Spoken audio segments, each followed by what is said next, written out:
అనేది వస్తూనే ఉన్నాయి. అయితే ఇప్పటి వరకు కూడా ఎలా కొనసాగుతున్నాయి అనే విషయానికి ప్రస్తుతం ఉన్న అధికారులు కూడా సహకరించబట్టే జరుగుతోంది కదా. వారెవరు అనే విషయంలో ప్రభుత్వం సీరియస్గా తీసుకొని గుర్తించి చర్యల విషయంలో ఎంతవరకు ముందుకు వెళ్తుంది అంటే అనేక విషయాల గురించి అడుగుతా ఉన్నారు. కోటేశ్వరరావు గారు కూడా అదే ప్రశ్న అడుగుతున్నారు. ఏం చెప్తారు? గుడ్ ఆఫ్టర్నూన్ నవీన్ గారు, మీరు కోటేశ్వరరావు గారు అలాగే విజయలక్ష్మి గారికి, ఏబిఎన్ ప్రేక్షకులకి అందరికీ గుడ్ ఆఫ్టర్నూన్.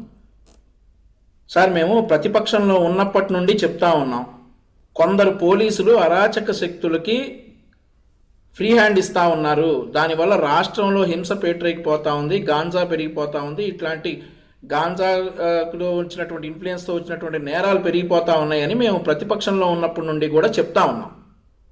సో అధికారం చేపట్టింది జూన్లో, మేము అధికారం చేపడితే 2024 జూన్లో. ఈవిడ మరి మన ఈ న్యూస్ ఛానల్స్ అన్నీ కూడా చెప్పిన విషయం ఏంటంటే, ఒక 6 నెలలు కామ్గా ఉంది, 6 నెలల తర్వాత కొంతమంది పోలీస్ అధికారులను గ్రిప్లో పెట్టుకుని మళ్ళీ అరాచకాలు సాగించింది అనేటటువంటి విషయాలు చెప్పారు. సో మనం అన్నీ కూడా విన్నాం. ఈరోజు మరి తాజా వార్తలు ఏంటంటే, ఒక హత్యకి కూడా ఈవిడ సుపారీ తీసుకుని హత్య కూడా చేయించినట్లు, అండ్ ఆల్సో చెప్పిన మాట వినకపోతే ఒక వ్యక్తి మీద గాంజా వ్యభిచారం కేసు పెట్టినట్లు, ఇట్లాంటి విషయాలన్నీ కూడా మనం విన్నాం. అయితే ఇప్పుడు ముఖ్యంగా మీరు ఒక విషయం అండి, ఇప్పుడు ఈవిడ హాస్పిటల్లో చేసినటువంటి రాజకార్యాలన్నీ కూడా ఈరోజు ఒక్కొక్కటిగా బయటకు వచ్చాయి. అక్కడ ఉన్నటువంటి సెంట్రీలను అడిగితే వాళ్ళు చెప్పింది ఏంటంటే, ఒక ఎస్పీ స్థాయి అధికారి, గతంలో ఇక్కడ పనిచేసినటువంటి ఎస్పీ స్థాయి అధికారి ఫోన్ చేసి చూసి చూడనట్టు ఉండమంటే మేము పక్కకు వెళ్ళాం కానీ మా ఇందులో ఎదురేదనంటే వాళ్ళు సస్పెండ్ అయ్యి ఉన్నారు ఈరోజు. మరి ఆ ఎస్పీ స్థాయి అధికారి ఎవరో బయటికి రావాలా. అదేవిధంగా ఇతనితో ఈవిడతోటి గతంలో గోవా ట్రిప్కి వెళ్ళాడంట ఒక ఎస్పీ స్థాయి అధికారి. జగన్మోహన్ రెడ్డి గారి ప్రభుత్వంలో ఒక వ్యక్తి, ఒక ఎస్పీ స్థాయి అధికారి ఈవిడతోటి గోవా ట్రిప్కి వెళ్ళాడు అనేటటువంటి వార్తలు కూడా వస్తూ ఉన్నాయి.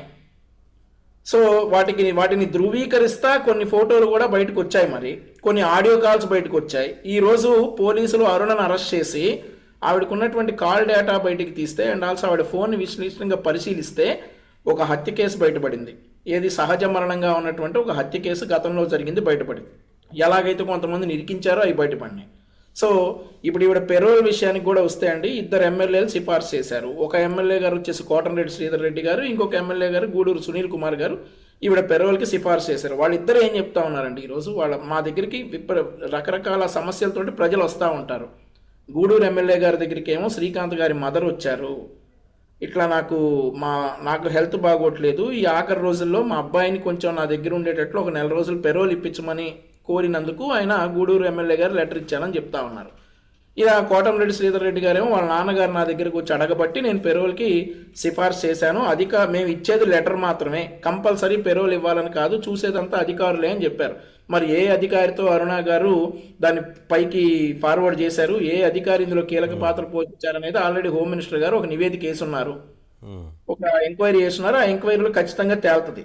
ఈరోజు మీరు చూసుకుంటే ఈ వ్యవహారాలన్నీ బయటపడిన తర్వాత ఇమీడియట్గా ఏ ఒక్క డిలే లేకుండా ఆమెను అరెస్ట్ చేయడం జరిగింది. ఈరోజు నిష్పక్షపాతంగా ఎవరెవరు ఇందులో ఉన్నారనేటటువంటి వ్యవహారాలన్నీ కూడా చూస్తే ఈరోజు ఒక హత్య కేసు బయటపడింది. వాళ్ళకి గతంలో ఇంకెన్ని చేశారో అవన్నీ కూడా బయటపడతాయి.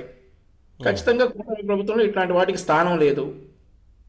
డెఫినెట్లీ దీని వెనక, ఈ అరుణ వెనక ఎవరైతే ఉన్నారో ఇప్పుడు ఆ ఎస్పీ ఎవరో వెనక ఉన్నారని చెప్తున్నారు కదా, మరి ఎంతవరకు ఎంక్వైరీ విషయంలో ముందుకు వెళ్తా ఉంది? ఖచ్చితంగా చర్యలు తీసుకునే అవకాశం ఉంటుందా? కింది స్థాయి అధికారులను మాత్రమే సస్పెండ్ చేసి నామమాత్రంగా వదిలేసే ఛాన్స్ ఉంటుందా? ఈ విషయం చెప్పండి.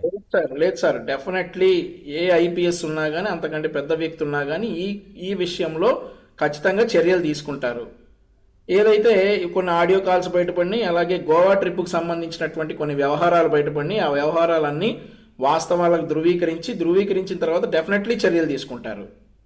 ఇక వైసీపీ ఇక సరే ఏదో చెప్తా ఉన్నారు నవీన్ గారు. అదే చర్యల గురించి అడుగుతున్నారు ఎవరు అడిగినా,